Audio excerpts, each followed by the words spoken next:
예수님께서 십자가에 달려 돌아가시고 부활하시기까지 3일이란 시간이 지났습니다. 이 3일이란 시간 동안 제자들은 어디서 무엇을 하고 있었을까요? 참 궁금하더라고요. 제자들은 예수님이 십자가에서 처형을 당하는 것을 두 눈으로 목격했습니다. 그들은 모두 충격을 받았죠. 근데 제자들은 원래 예수님과 끝까지 함께하기로 했던 사람들이었습니다. 그들은 모든 것을 내려놓고 예수님이 가시는 곳은 다 우리도 가겠다, 우리도 죽으면 죽으리라 다짐하며 함께 일주일 전에 예루살렘 성에 입성을 했습니다. 그리고 많은 사람들의 환호를 받으며 그들은 당당하게 나귀를 타신 예수님과 함께 예루살렘으로 들어왔지요. 그런데 일주일 뒤에 그 예수님이 십자가에 달려 처참하게 죽으신 것입니다. 이들은 매우 당황스러웠을 것입니다. 처음부터 알았더라면 이해가 됐었겠지만 전혀 이런 일이 일어날 것이라 꿈도 꾸지 못했는데, 우리가 믿고 따르던 예수님이 이제 십자가에 달리셨으니 이제 우리는 어디로 가야 하지? 무엇을 믿어야 하지? 무엇을 해야 하지? 이들은 너무 두려웠습니다. 더 나아가 혹시 로마 병정들이 예수의 제자들을 잡으러 오지 않을까? 우리도 함께 십자가에 달려 죽지 않을까? 그 두려움에 사로잡혀서 이 제자들은 집 안에 들어가서 문을 걸어 잠그고 3일 내내 그 안에 숨어 있었습니다. 이들은 예수님께서 3일 뒤에 부활하실 것을 전혀 모르고 있었습니다. 바로 그 제자들이 모여있는 그 자리에 부활의 아침 그날 저녁 늦게 예수님께서 제자들을 찾아가신 겁니다. 19절입니다. 이날 곧 안식 후 첫날 저녁 때에 제자들이 유대인들을 두려워하여 모인 곳에 문들을 닫았더니 예수께서 오사 가운데 서서 이르시되 너희에게 평강이 있을지어다. 너무너무 두려웠던 거죠. 문을 걸어 잠그고 이제 어떻게 해야 되나 그러고 있던 사이에 예수님께서 부활하신 그날 저녁에 제자들을 찾아오셨습니다. 예수님은 집안에 꽁꽁 숨어있는 제자들을 보시고 그들을 책망할 수도 있었습니다. 이 믿음이 적은 자들, 이 어리석은 자들, 이 거짓말쟁이들, 나와 함께 하겠다고 약속해놓고서는 부활의 소식을 그렇게 내가 몇 번 말했음에도 알아듣지도 못하고 무엇이 두려워서 이렇게 숨어 있느냐, 이 비겁한 자식들아, 너희들은 내 제자가 될 수가 없다, 자격이 없어라고 그들을 책망할 수도 있었습니다. 그런데 예수님은 이 모든 상황 속에서 두려워하고 있는 제자들을 위로해 주셨습니다. 너희들에게 평안이 있을지어다. 그리고 제자들에게 당신의 손과 옆구리에 있었던 그 상처를 보여주십니다. 당신이 바로 3일 전에 십자가에 달려 돌아가신 예수였음을, 그들이 지난 3년간 함께 동고동락했던 그 예수였음을 제자들에게 보여주셨습니다. 제자들은 그제서야 예수님을 알아보고 다 기뻐하기 시작했다고 오늘 성경에 나와 있습니다. 20절입니다. 이 말씀을 하시고 손과 옆구리를 보이시니 제자들이 주를 보고 기뻐하더라. 여러분, 얼마나 기뻤을까요? 물론 당황스러웠겠죠. 이게 진짜인가 거짓인가? 그러면서도 정말 그 예수님의 눈앞에 계시니까 이 제자들이 얼마나 기뻐했을까요? 그런데 마침 그 자리에 그 12명의 제자들 중에 딱 한 사람이 없었습니다. 왜 그 자리에 없었는지는 모르겠습니다. 근데 그 사람은 바로 디두모라 불리는 도마였습니다. 원래 이 디두모라는 뜻이 쌍둥이라는 뜻입니다. 그러니까 도마는 또 다른 쌍둥이 형제가 이제 있었던 거죠. 제자들은 얼른 도마를 찾아갔습니다.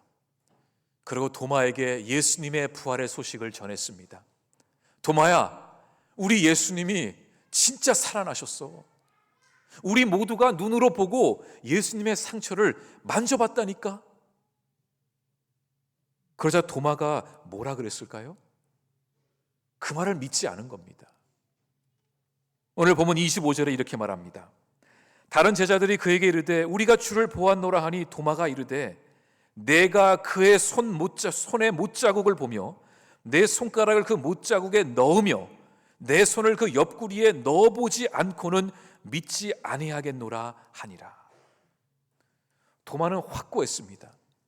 내 두 눈으로 그 예수님을 다시 한번 봐야 하고 내 두 손으로 그 예수님의 못자국을 만져보지 않고서는 나는 너희들의 말을 절대로 믿을 수 없다 그랬습니다. 도마는 그 정도로 그 예수님의 부활의 소식을 믿지 못했던 거죠. 근데 우리도 아마 믿지 못했을 것입니다. 십자가에서 그렇게 고통당하시고 죽으신 예수님이 어떻게 3일 만에 다시 살아나실 수 있죠? 그 당시에 음모론도 있었습니다. 예수님은 십자가에 달리셨지만 온전히 죽으신 것이 아니라 죽은 척을 하고 그것을 제자들이 예수님을 데리고 와서 어디에 숨겨두었다라는 거예요. 그런 음모론이 그 당시에 돌았습니다. 근데 아무리 그렇다고 쳐도 어떻게 손바닥에 그 못자국과 옆구리에 그 찢어진 그 상처가 3일 만에 다 나을 수 있단 말입니까? 도마는 믿을 수가 없었습니다. 그런데 우리는 지금까지 도마라고 하면은 늘 의심 있는 제자라고 생각을 했습니다. 도마, 그는 의심이 많은 자야. 그런데 어떻게 도마처럼 의심이 많은 사람이 예수님을 따라다닐 수 있었을까? 그는 예수님과 3년이라는 시간을 보내면서 늘 의심만 했던 사람이었을까? 그는 어떤 성품을 가진 사람이었을까? 이 도마에 대해서 궁금해집니다. 근데 이 공관복음서를 보면은, 그러니까 마가복음, 마태복음, 누가복음이 이 공관복음서입니다. 근데 이 공관복음서를 보면은 이 도마에 대한 내용이 거의 언급되지 않습니다. 그저 12제자 중에 한 사람인 디두모, 도마 이렇게밖에 나오지 않습니다. 그런데 요한복음을 보면은 이 도마에 대한 몇 가지 사건들이 기록되어 있습니다. 아마도 추측하건대 이 요한복음을 기록한 사도 요한은 같은 제자 중에 한 사람이었으니까 이 요한은 그 도마를 유심하게 쳐다봤던 것 같습니다. 이 도마가 어떤 사람인지를 지켜보고 그에 대해서 이 요한복음에 기록을 해놓은 거죠. 그 도마의 몇 가지의 모습들을 한번 살펴보고자 합니다. 먼저 도마에 대한 첫 번째 모습은 그는 한 번 결정했다고 생각하면 결과를 볼 때까지 끝까지 밀어붙이는 그런 성향이었습니다. 그러니까 예수님을 따르기로 결정했다면 그는 끝까지 따르겠다고 생각했던 그런 사람이었습니다. 다시 말해 그는 충성심도 있었고 용기도 있었고 무엇보다 그만큼 예수님을 사랑했던 사람이었습니다. 뭐가 되든 나는 예수님을 끝까지 따라갈 거야.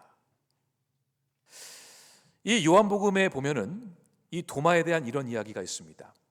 어느 하루 예수님이 사랑하시던 나사로가 병에 들어 위급하다는 전가를 받게 됩니다. 그래서 예수님은 얼른 짐을 챙겨서 그 나사로가 살고 있는 이 베단이란 마을로 가시기로 합니다. 그런데 이 제자들이 그 앞을 막는 겁니다.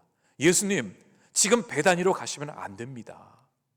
이유를 들어보니까 얼마 전에 예수님이 그 베다니 마을에 들어가셨을 때에 여기가 이제 베다니가 예루살렘 근처에 있는 마을입니다. 근데 예루살렘에 예수님을 반대하고 적대시하던 그 바리새인들과 율법학자들과 수많은 그들의 무리들이 한 번은 예수님이 베다니에 오신 것을 보고 그를 향해 돌을 들어 예수님을 치려고 했던 그런 끔찍한 사건이 있었습니다. 그때 제자들이 얼른 예수님을 피신시켜서 다행이었지 그렇지 않았으면 큰일이 있었을 것이라 제자들은 기억하고 있었죠. 그때의 기억이 있었기 때문에 제자들은 예수님, 지금 이 상황 속에 다시 베다니로 가시면 안 됩니다 하고 말했던 겁니다. 그런데 그때 도마 혼자서 제자들에게 이렇게 말을 합니다. 요한복음 11장 16절에 나오는데, 디드모라고 하는 도마가 다른 제자들에게 말하되 우리도 주와 함께 죽으러 가자 하니라. 그러니까 이 성경은 이 예수님의 제자들에 대해서 자세하게 언급하지는 않지만 이 제자들이 틈틈이 어떠한 사건 속에 던지는 말들을 기록해 두었습니다. 우리는 그 제자들이 했던 말들을 보면서 이 사람이 이런 성향의 사람이었구나 우리는 짐작할 수 있는 거죠. 도마는 제자들에게 예수님이 가시고자 한다면 우리도 그곳에 죽는 한이 있더라도 가야지, 예수님을 따라가야지, 이런 마음이었습니다. 그런 마음으로 제자들을 설득하고자 했던 거죠. 그리고 결국 예수님은 제자들과 함께 나사로를 만나러 가십니다. 그러니까 이 도마는 예수님이 계신 곳이라면 나도 그곳에 있고 싶다라는 열정, 그런 용기가 있었던 사람입니다. 도마에 대한 두 번째 모습은, 이 도마는 굉장히 솔직하고 직선적인 사람이었습니다. 그러니까 겉과 속이 같은 사람이었습니다. 여러분, 겉과 속이 같은 사람 좋아하세요? 네, 저는 좋아합니다. 그래서 화를 막 내는 사람도 겉과 속이 같으면 이 사람 참 진실된 사람이구나, 나 화났어 하고 말하기도 하고, 나 너무 기뻐 라고 말하는 그런 사람이 저는 좋더라고요. 오히려 누가 음흉한 사람이죠? 겉과 속이 다른 사람입니다. 그런 사람은 조금 무섭더라고요. 근데 이 도마는 솔직하고 직선적이었습니다. 요한복음 14장 1절에 3절을 보면은 예수님께서 제자들에게 이런 말씀을 하신 적이 있습니다. 너희는 마음에 근심하지 말라. 하나님을 믿으니 또 나를 믿으라. 내 아버지 집에 거할 곳이 많도다. 그렇지 않으면 너희에게 일렀으리라. 내가 너희를 위하여 거처를 예비하러 가노니 가서 너희를 위하여 거처를 예비하면 내가 다시 와서 너희를 내게로 영접하여 나 있는 곳에 너희도 있게 하리라. 아멘. 예수님은 제자들에게 앞으로 예수님이 죽으시고 부활하셔서 다시 하나님 아버지께로 돌아가실 것을 아시고 제자들에게 앞으로 내가 아버지의 집으로 돌아가서 너희들도 올 수 있도록 너희들의 거처를 마련해 둘게. 우리는 영원히 함께 있을 거야. 이런 의미로 제자들에게 말씀을 하셨어요. 아마 이 말을 들은 제자들은 속으로 궁금했을 겁니다. 아니, 아버지의 집이 어디지? 예수님이 어딜 가셔서 준비를 하시고 언제 우리를 부르신다는 거지? 이런 궁금증이 있었지만 제자들은 아무것도 묻지 않았습니다. 그런데 도마 혼자서 손을 번쩍 들고 예수님께 묻습니다. 요한복음 14장 5절입니다. 도마가 이르되 주여, 주께서 어디로 가시는지 우리가 알지 못하거늘 그 길을 어찌 알겠사옵나이까? 그냥 솔직하게 직선적으로 물은 겁니다. 예수님, 이해가 되지 않습니다. 아버지의 집이 어디고 어디로 가시는지 좀 우리에게 지금 좀 쉽게 말씀해 주시면 우리도 따라가겠습니다. 이 말을 도마는 하고자 했던 것입니다. 그러니까 도마는 정말 주님을 따라가고 싶었습니다. 그랬더니 예수님께서 그 도마에게 이런 답변을 주셨습니다. 14장 6절 말씀입니다. 예수께서 이르시되 내가 곧 길이요 진리요 생명이니 나로 말미암지 않고는 아버지께로 올 자가 없느니라. 너무나 유명한 예수님의 말씀이죠.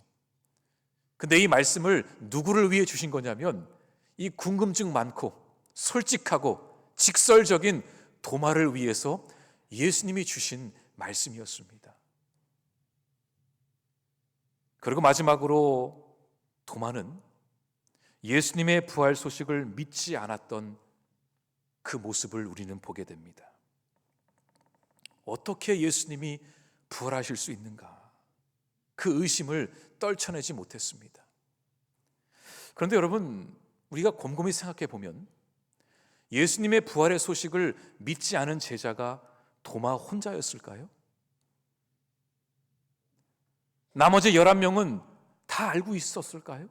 아니었잖아요. 나머지 제자들도 그 집안에 숨어 있다가 예수님을 보고도 처음에는 알아보지 못했습니다. 그러자 예수님이 손을 보여주시고 옆구리를 보여주시니까 그제서야 제자들도 아, 예수님이구나 하고 기뻐하며 도마를 찾아갔던 것입니다. 도마만 혼자서 의심을 했던 것은 아니었습니다. 도마는 확고했습니다. 내가 직접 예수님을 확인하지 않으면 믿지 않는다는 거죠. 도마의 믿음이 식어서 그랬을까요? 지금 예수님을 의심하고 있으니까, 부활을 믿을 수 없으니까 도마의 믿음은 헛된 믿음이 되어버린가요? 아니면 도마의 믿음은 처음부터 믿음이 아니었던 건가요? 그토록 예수님을 따르고 사랑했던 도마가 왜 지금 와서 예수님의 부활 소식을 믿지 못한단 말일까요? 그런데 우리 예수님은 그 도마를 책망하지 않으셨습니다. 오히려 예수님은 이 도마를 위해서 다시 제자들이 있는 곳에 찾아오셨습니다. 그리고 예수님은 도마에게 당신의 손에 있는 못자국과 찢어진 옆구리를 보여주셨습니다. 오늘 본문 27절 28절입니다. 도마에게 이르시되 내 손가락을 이리 내밀어 내 손을 보고 내 손을 내밀어 내 옆구리를 넣어보라. 그리하여 믿음 없는 자가 되지 말고 믿는 자가 되라. 도마가 대답하여 이르되 나의 주님이시오 나의 하나님이시나이다. 아멘. 도마는 예수님의 손과 옆구리를 확인한 후에 그분이 진정으로 자신이 따랐던 사랑했던 그 예수님이셨음을 확인했던 것입니다. 그제서야 그는 모든 퍼즐이 다 맞춰졌음을 알게 되었습니다. 그동안은 여러 가지가 희미하게 보였습니다. 그동안은 여러 가지가 퍼즐처럼 여기저기 조각들만 보였습니다. 그런데 이날 예수님을 만나고 예수님의 몸을 만져본 뒤에 도마는 그 안에 있었던 모든 퍼즐들이 다 맞춰진 것입니다. 왜 요한복음은 부활을 맞이한 제자들에게 이 도마의 이야기를 들려주었을까요? 이 도마의 이야기가 우리에게 주고자 하는 메시지가 무엇일까요? 왜 이 이야기가 우리에게 도전이 될 수 있을까요? 지금 성경은 우리에게 너희들도 도마처럼 되면 안 돼. 믿으라면 믿는 거야. 의심은 없는 거야. 우리는 무조건 따르고 믿어야 돼. 그게 믿음이야. 이 말을 하고자 하는 것일까요? 우리는 도마를 통해서 이 믿음에 대한 한 가지 진실을 알게 됩니다. 그것은 바로 믿음이란 의심과 함께 찾아올 수 있다는 것입니다. 다시 말해 믿음은 의심을 거치면서 견고해지고 깊어지는 것입니다. 우리도 지난 신앙의 여정을 생각해 볼 때에 우리 처음 주님 만났을 때 얼마나 기뻤죠?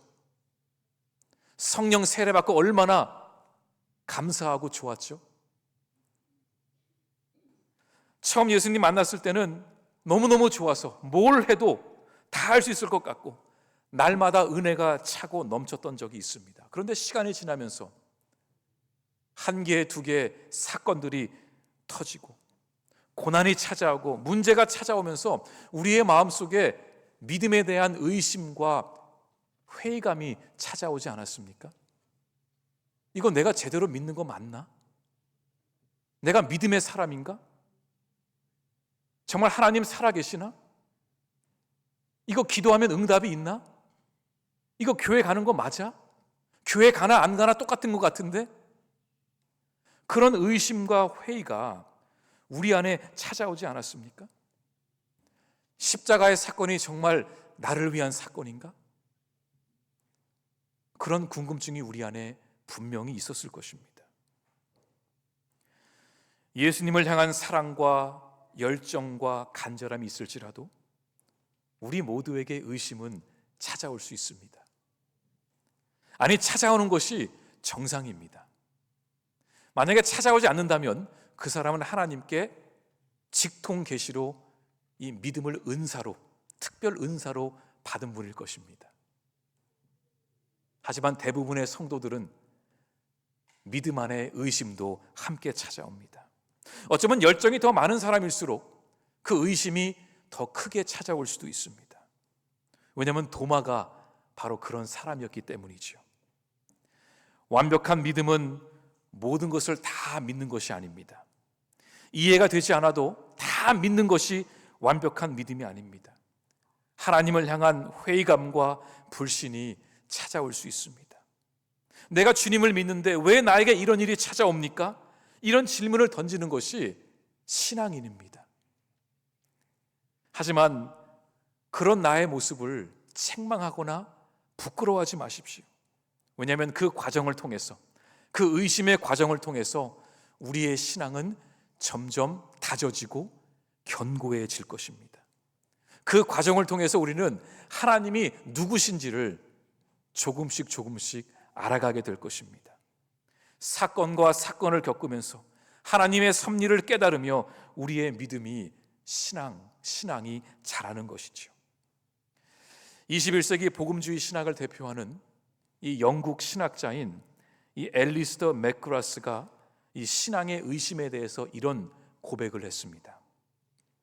회의는 우리를 혼란하게 하고 당황하게 만드는 것이 아니라 오히려 우리의 믿음과 하나님에 대한 지식을 자라게 하는 도구이다.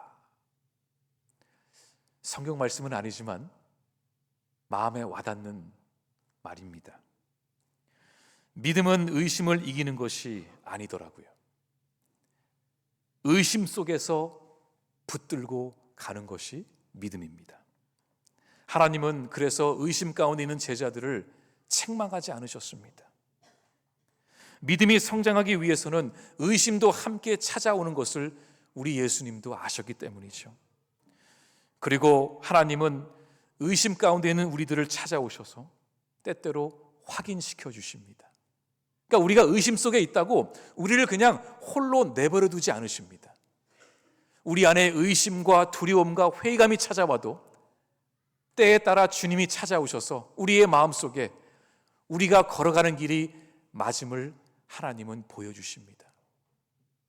그렇기에 우리는 지금까지 의심 가운데서도 이 믿음의 길을 걸어온 것입니다. 여러분, 이 도마가 이 예수님을 확인한 후에 그는 어떻게 되었을까요? 도마는 이제 부활하신 예수님을 의심하지 않았습니다.